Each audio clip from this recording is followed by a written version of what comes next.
تو نبی دی ناموس نال غداریاں کر کے پیسے لڑ دے قوماں کولو، تمہیں پتہ ہی نہیں ہے حضور کی عزت کا مسئلہ کیا ہے۔ تو رب سب سے بڑا غیور ہے۔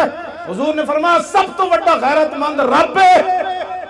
جناب یوسف علیہ السلام دے بھائیاں نے جناب یوسف علیہ السلام نو کھوہ وچ سٹیا نا تے قافلہ آ گیا، انہیں ڈول پایا تے جناب یوسف ڈول پکڑ کے تے کنویں دے باہر آ گئے۔ قالو یا بشرا ھذا غلام، وہ کہنے لگے وہ کتنی خوشخبری والی بات ہے، یہ وچوں بچہ خوبصورت نکل آیا۔ بھائی پھر نسدے آئے، انہیں کہا تے ساڑا بھجیا ہوا غلام ہے۔ انہیں کہا ان کی پروگرام ہے، انہیں کہا وشروا بثمن بخس دراہم معدودہ وکانوا فیہ من الزاہدین۔ انہیں کہا سی یہ غلام بیچنا ہے، نسن دی بڑی بھڑی عادت ہے، چند کھوٹے درہم ہی دے دیو، اسی یہ غلام بیچنا ہے۔ جناب یوسف دی قیمت لگی بازار مصر وچ۔ اے علماء کم از کم 6 مہینے جمعہ پڑھا سکتے ہیں سورہ یوسف دے ہوتے، تسی کیوں نہ پڑھا دے جمعے؟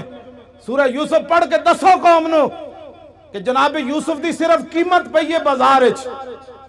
رب 7 سال قات لے آیا مصر وچ، 7 سال قات سالی آ گئی۔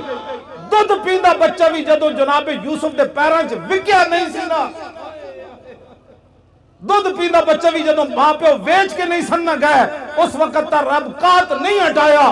رب اپنے نبیوں دی عزت دے بارے اتنا غیور ہے، وہ تو جناب یوسف ہے، اور امام الانبیاء کی بات تو ہے ہی نرالی۔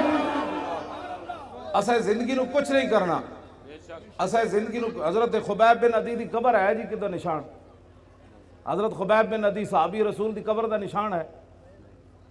مشرکین مکہ نے آپ نو سولیوں تے بدھیا، پہلے سولیوں تے بن کے نا پھر انہاں پورے عرب نو بلایا، انہاں کیا امام الانبیاء دے غلامہ نے جدہ جدہ بندہ ماریا، جنہوں نقصان پہنچایا، ایک غلام قابو آ گیا خبیب بن عدی، اسی نو بند دیتا ہے سولیوں تے، آؤ تے تلواراں تے نیزے لے آؤ تے چھرے لے آؤ تے چاقو لے آؤ تے تیر لے آؤ، ایک بندے کوڑو تسی بدلہ لو، تسی سوچ سکتے ہو ایک بندے کوڑو کتنا بدلہ انہاں لے ہونا۔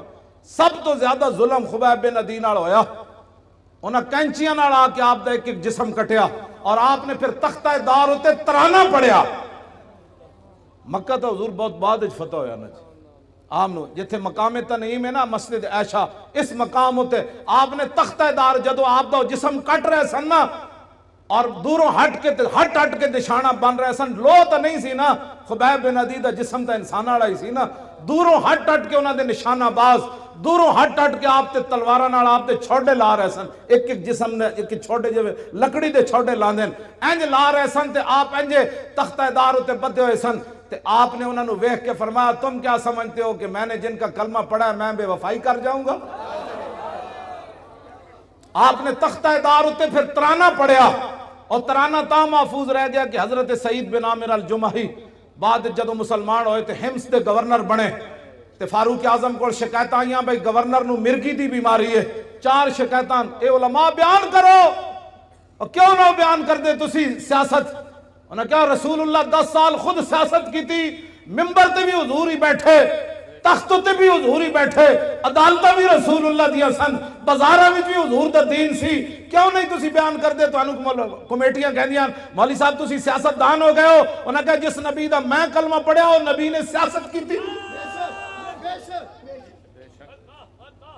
یہ حضور تاں گل محفوظ رہ گئی کہ سعید بن عامر جڑے اس موقع تے موجود سن نہ جو کلمہ نہیں سی انہاں پڑھیا، بعد جو انہاں کلمہ پڑھ لیا، انہاں پھر صحابہ نو دسیا سی کہ انہاں نہ تو آپ نو جدو حضرت عمر کو 4 شکایتیں آئیاں نا بھئی انہوں مرگی دی بیماری، حضرت عمر نے حمص سے تو طلب کیتا، میں جدو حمص دی حدود داخل ہویا نا جی ملک شام جدو میں گئے سی تو میری اکھاں رون لگ پئیاں سن کہ اے او شہر ہے جدے وچ گورنر حضرت سعید بن عامر الجمحی، قبر میں نو نہیں ملی، میں اتھے حاضری ضرور دی خالد بن ولید دی قبر تے، آپ دی قبر میں نو مل گئی، میں اتھے حاضری دیتی۔ بہرحال سعید بن عامر الجمحی جدو حضرت عمر کو آئے نا 4 شکایتاں سن، انہاں وچ ایک مرگی دی بیماری، آپ نے فرمایا تو انہوں مرگی دی بیماری روزانہ ڈھائے پاندے ہو بے ہوش ہو جاندے ہو؟ آپ نے عرض کی تھی نہیں، انہوں نے کہا پھر بے ہوش کیوں ہوندے ہو؟ فرمایا جدو جسم کٹیا جا رہے سی نا سولی تے بن کے، اس ویلے میں موجود سی، تے میں جدو تصور کرنا میں بے ہوش ہو جانا۔ اتنا بڑا ظلم ہویا سی حضرت خبیب بن عدی نال۔ خبیب بن عدی نے تختہ دار ہوتے ترانہ پڑھیا، سنا دے ماں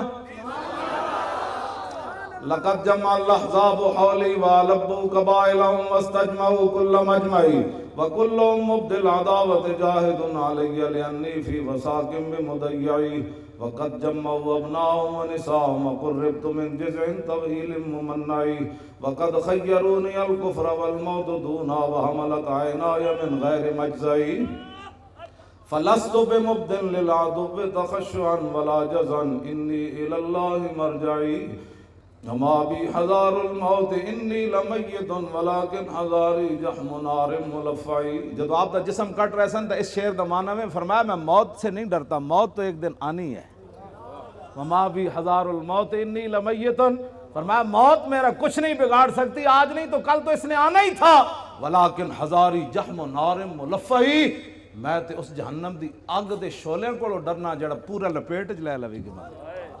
ہاں فرمایا موت سے میں نہیں ڈرتا، میں تو اس آگ سے ڈرتا ہوں کہ حضور سے بے وفائی ہو گئی تو پھر کیا ہوگا. فضل العرش صبرنی علی ما یراد بی فقد بدوا لحمی وقد یاس مطمعی. فرمایا انہوں نے تو میرا جسم بھی کاٹ دیا اور میرے زندہ رہنے کی امید بھی مک گئی.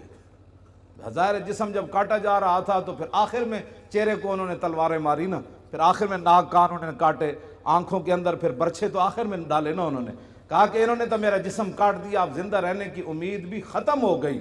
آگے الاللہ اشکو غربتی ثم قربتی وما ارصد الاحزاب لی عند مسرعی. اب میری غریب الوطنی اور میرے اوپر جو ظلم ہو رہا ہے میں اس کی شکایت اپنے رب کی بارگاہ میں کر رہا ہوں. کیوں جی آخر تو پھر کی فرمایا جدوں نہ جسم اپنوں ایتھے مارن لگ دے تو پھر زبان کٹنے دے قریب آئے نا، جدوں آپ دی زبان پھر انہیں کٹنے کا بار کٹ کے زبان کٹن لگے، اس ویلے پھر آپ نے فرمایا فَلَسْتُ بَالِي حِينَ اُقْتَلُ مُسْلِمًا عَلَىٰ جَنْبٍ كَانَ لِلَّهِ مَسْرَعِي وَذَلِكَ فِي ذَاتِ الْإِلَٰهِ وَإِن يَشَاء يُبَارِكْ عَلَىٰ أَوْصَالِ شِلْوٍ مُمَزَّعِي. فرمایا میری زبان کاٹنے کے بعد اب یہ خاموش ہو جائے گی. فرمایا سن لو، مجھے تمہاری اب زبان کاٹنے کے قریب آ گئے، مجھے اس بات کی کوئی پرواہ نہیں تم میری زبان کاٹنے لگے ہو، اس لیے کہ میں دنیا سے محمد عربی کا غلام بن کے جا رہا. ہاں جی توجہ جی. فرمایا یہ سب کچھ میں اللہ رسول کے لیے برداشت کر رہا ہوں. وَذَلِكَ فِي ذَاتِ الْإِلَٰهِ وَإِن يَشَاء يُبَارِكْ عَلَىٰ أَوْصَالِ شِلْوٍ مُمَزَّعِي. فرمایا میرا جسم کاٹ کر تم تاڑیاں مار رہے ہو کہ ہم نے حضور کے غلام سے بدلہ لے لیا. فرمایا جس رب کے لیے میں نے یہ اذیتیں برداشت کی ہے نا، میرا رب قادر ہے میرے کٹے ہوئے جسم کو پھر جوڑ دے گا ایسے کر دے گا. بس یہ اسلام ہے.